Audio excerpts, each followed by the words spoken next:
I just want to move on, so I have got to be strong. I know I have to go on, that's why. Hey, it's your boy G. Thanks for coming out on the outside with me. I'm doing a little grilling today. You know, I've been doing this stuff here for almost, 30, almost 40 some odd years. Let me tell you how I got started. When I was young, probably about maybe 12, 13, I used to watch my mom make a recipe for the barbecue sauce, the settings for grilling. For instance, like, the fire, she always took like a can of beer, about a half cup of water, and a little bit of apple juice, and mix all them together. So the thing was, it tasted pretty good. I would taste like, that's pretty good. But what really got me, being so young, but being able to drink beer. So every time it was time to grill, I'm always right there. So we grilling today, we grilling this weekend. So it got to the point to where we grilled so much, probably that following year or two, I took over grilling. And to me, the most coolest and the most important thing was being able to drink that beer. Back then, it was like a Coke 45. Yeah, we're going way back. Take that Coke 45, put it off into that pot, put a little bit of vinegar, a little bit of applesauce. I mean, not applesauce, but apple vinegar sauce. Stir it all up. So when the fire comes, you take that and put it across the meat and everything.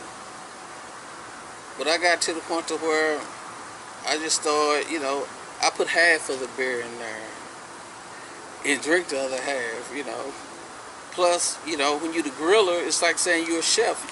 You're in charge. You get a chance to taste everything, eat everything.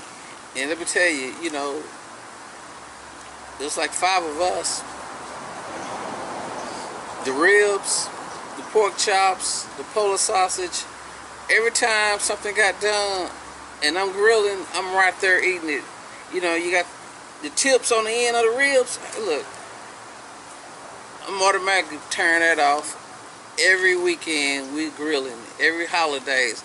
On the holidays, we grilling even more. So when it's about time to eat, I'm full.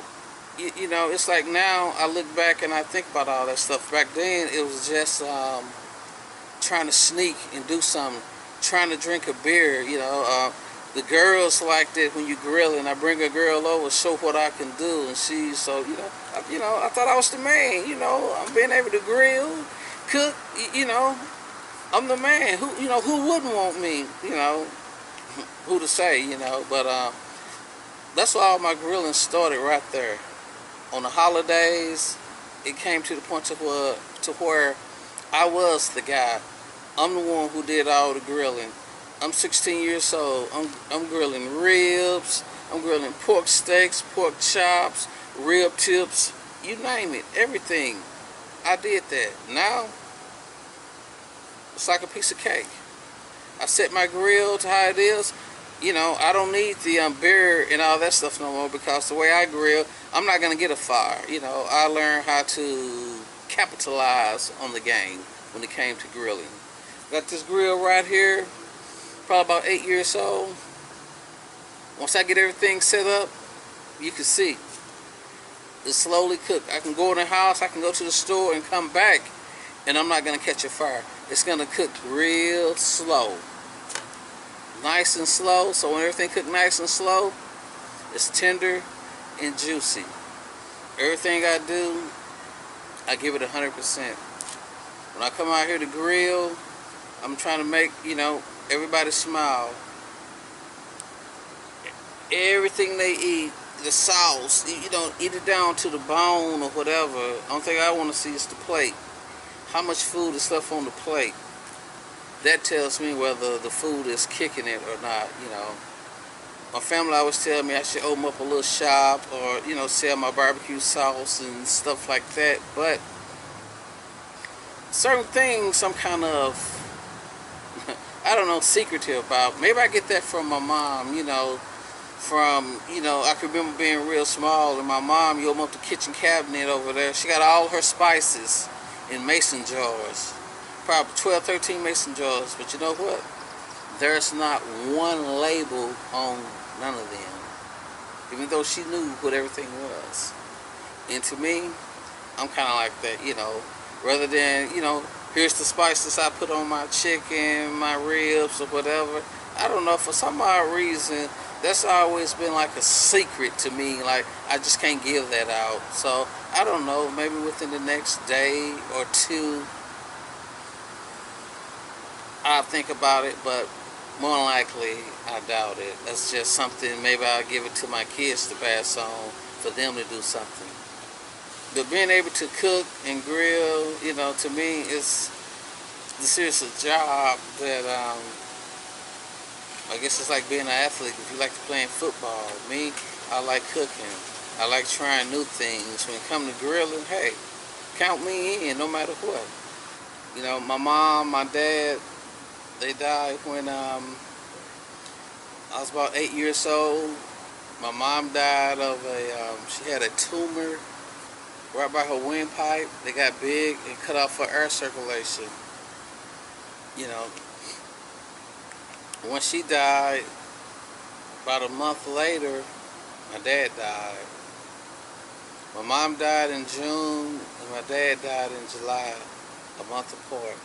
Going all them years without your parents, I mean, sometimes you don't know, you know, what life brings your way. I just can recall being a little kid. I can recall just crying and crying like a baby. It hurted so much. The young age, not having my mom, not having my dad around. I remember when we had to take my mom to the hospital. You know, it said she had the tumor right next to her windpipe. It got so big that it cut off her air. And at the time, I probably was no more than right at 7, but I remember going to the hospital.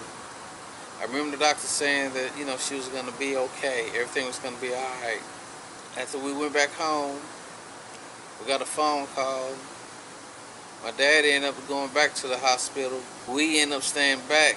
So about an hour went by. I heard a car door slam. So I ran to the front door and looked. My mom's best friend name was Verlene, who was with my dad.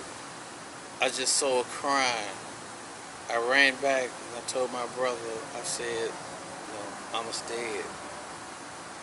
He said, I said, yeah, Mama's dead. Verlene's crying. When they came in the house, sure enough, my mom had passed away. But you know, somehow I got strong to move ahead with that. My dad took us out of town, went to see some of his people, to Memphis, down to Mississippi. We probably stayed gone for about 2-3 weeks. And as we was coming back, my dad said he was feeling kind of tired.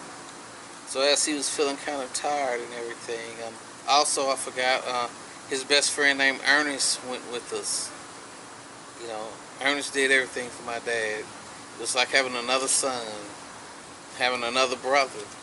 So as we got back to the house, pulled up in the driveway, walking up the steps, Ernest walking beside my dad, I'm walking in back, and I remember it clear as day, as my dad almost got to the top step, took his foot to step on it, he collapsed. Ernest caught him. Took him in the house, called the ambulance. Ambulance came and got him. I mean, my dad stayed unconscious for, I'm saying maybe 4 or 5 days. Yeah, about 4 or 5 days. I'll give it a week. Then I remember the doctor coming in there and saying that, you know, only thing that was keeping my dad alive was the machines. They called and told everybody to come on down, whoever wanted to see him last, because, you know, at 10 o'clock, that's when they was going to pull the plug. At 10 o'clock, they put the plug. Being 9 years old, I watched my mom, I watched my dad die. It's not a pretty story to tell, but it just don't get no realer than that.